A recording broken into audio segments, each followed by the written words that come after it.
एक और अहम खबर, मुल्क भर में फास्टैग का निफाज बीती शब से हो गया है। वजारत ट्रांसपोर्ट के मुताबिक दोपहिया गाड़ियों को छोड़कर सभी गाड़ियों में फास्टैग लगाना लाजमी है। इसके तहत टोल प्लाजा पर गाड़ियों को रुकने की जरूरत नहीं होगी। दरअसल फास्टैग की मदद से 100% टोल वसूल करने की तैयारी हुकूमत की है। फिलहाल कौमी शाहराहों से जितने भी टोल टैक्स वसूल किए जाते हैं उनमें 80% फास्टैग की मदद से वसूल होते हैं।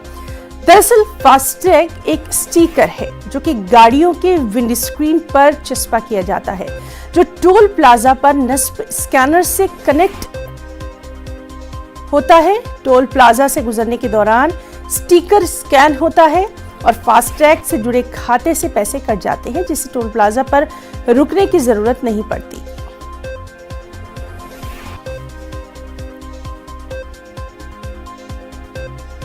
भारत सरकार ने आज की रात 12 बजे से फास्टैग को अनिवार्य कर दिया है। टोल प्लाजा पे गुजरने वाली गाड़ियों को फास्टैग के माध्यम से ही जो टैक्स है वो लिया जाएगा। अगर जिन गाड़ियों के पास फास्टैग नहीं होगा उनको पहले से जो तय रुपए या फिर जो राशि निर्धारित है उससे दुगना राशि देना होगा। भैया ये बताइए कि आपके गाड़ी में फास्टैग लगा हुआ है? हाँ, फास्टैग लगा हुआ है। समस्या क्या आ रही है फिर? फास्टैग मतलब लगवाए, उसके बाद में एक टोल प्लाजा कटा है जिसमें कैशबैक दिया था कंपनी, उसके बाद में पैसा डाले तो पैसा उसमें जा नहीं रहा है।